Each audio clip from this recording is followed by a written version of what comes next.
10 things I like and don't like about the Detroit Pistons.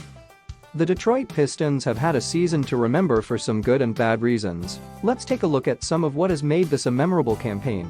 Perhaps the most widely read NBA-related column is the 10 Things I Like and Don't Like column by NBA writing godfather Zach Lowe. It is essentially exactly what it sounds like, a series of things that stand out to Lowe across the league, both good and bad. There's plenty of content for both sides of the story across a league as dynamic and exciting as the NBA. But the Detroit Pistons might be among the teams with the most polarizing elements. In an homage to Lowe and an appreciation of this maddening Pistons team, let's take a look at 10 things I like and don't like about the Detroit Pistons. First quarter energy.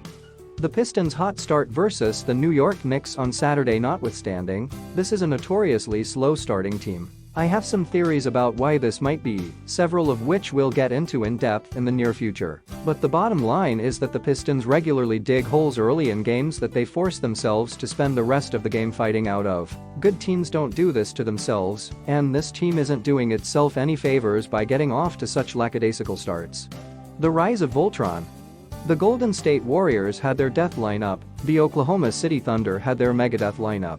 Every great unit needs a great nickname, and the Pistons have a unit worth of such a moniker. Coined by Rod Beard, the Pistons beat writer for the Detroit News, the Voltron lineup is the unit consisting of Ish Smith, Stanley Johnson, Tobias Harris, Aaron Baines and whichever of Contavious Caldwell-Pope and Marcus Morris happens to be lucky enough to play with these world beaters. This foursome has a plus 20.9 net rating since February 1st when they're on the floor together. Tobias Harris.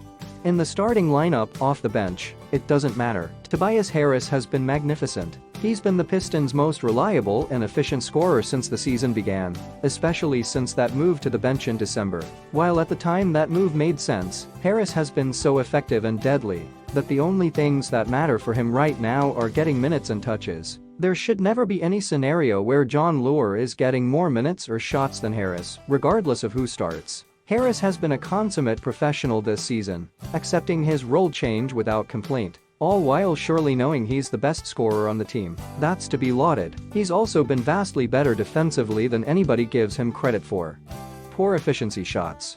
The Detroit Pistons love the mid-range, they love the pull-up jumper, and they don't mind feeding Andre Drummond in the post. None of these are good options. The Pistons take the fourth most pull-up jumpers in the NBA, and they shoot the highest percentage. That might sound great, but their 43.7% success rate adds up to almost exactly .874 points per possession. Good half-court offenses score over .900 points per possession, so getting the bulk of your possessions from a low-efficiency area of the floor is not a winning strategy. And we all know about Andre Drummond's post-ups. He's getting about .723 points per possession from the post, which is absolutely dreadful and actually less efficient than he is from the free throw line. Try to wrap your head around that. Reggie Jackson. You might wonder which side Reggie Jackson falls on here. There is an argument for both sides, but Jackson is surging towards a positive verdict. He's been strong since the All-Star break, lending credence to the idea that maybe he needed some time to rest his knee to get back in gear. That could be promising for the offseason as well, since if a week off helped, a couple of months could do wonders. Since the break, Jackson is averaging 16 points and 5 assists per game on 55.8% true shooting. If the Pistons are going to make noise down the stretch and into the playoffs, they'll need more of that from their starting point guard. The defense. The Detroit Pistons have had a top 5 defense for a decent chunk of the season. They were top 3 for most of the first month and a half, and since February 1st they've had the 5th best defense, giving up 103.3 points per 100 possessions. That's largely thanks to the fact that they don't turn the ball over much, and they don't give opposing offenses second chance opportunities. The Pistons are responsible in some very critical ways, and this team that is not considered especially high IQ is actually quite intelligent in important areas. One of the biggest reasons the Detroit Pistons have such a solid defense is thanks to one very large man, and in some ways that may surprise you. Andre Drummond.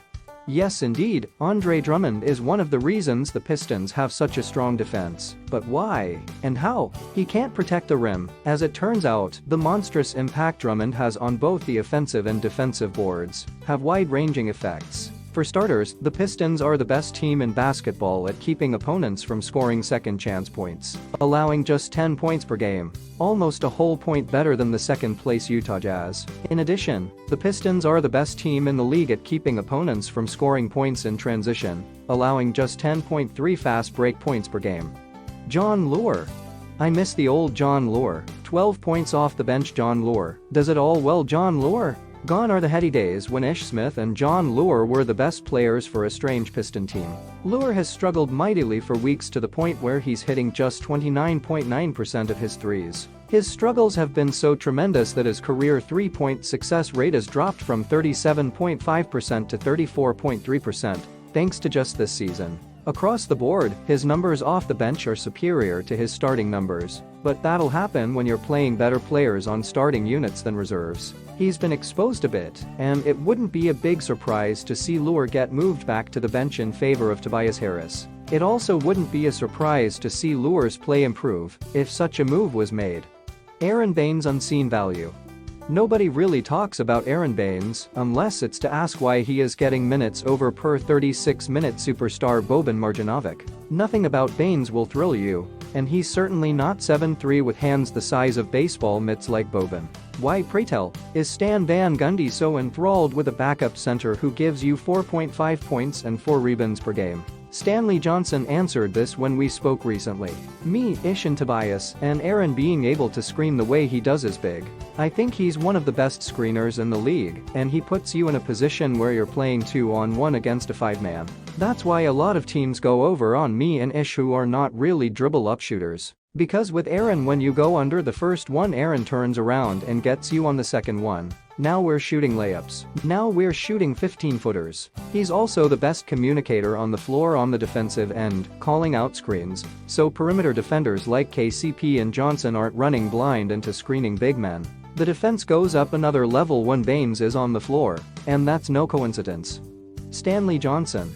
Speaking of Stanley Johnson, over the past 8 weeks or so, he looks like a damn good NBA player. Not just an NBA player, but a ferocious ball of energy seeking plays to break up on the defensive end. His shot is still not falling, but he's looking and feeling more comfortable with it. He's good at spacing the floor in transition, which is a valuable skill when playing as many minutes with Ish Smith as he does. Even if he doesn't get the ball, teams can't bunch into the paint to stop Smith or Harris on the drive, because Johnson's presence is a deterrent. If he can ever get his shot to fall consistently, he'll be a solid two-way threat. In the meantime, he's a destructive force on opposing offenses, and much like Baines, it's not mere happenstance that the defense steps up a level when Johnson is on the floor. I hope you enjoyed watching this video. Don't forget to like, leave a comment and subscribe to our channel for upcoming videos.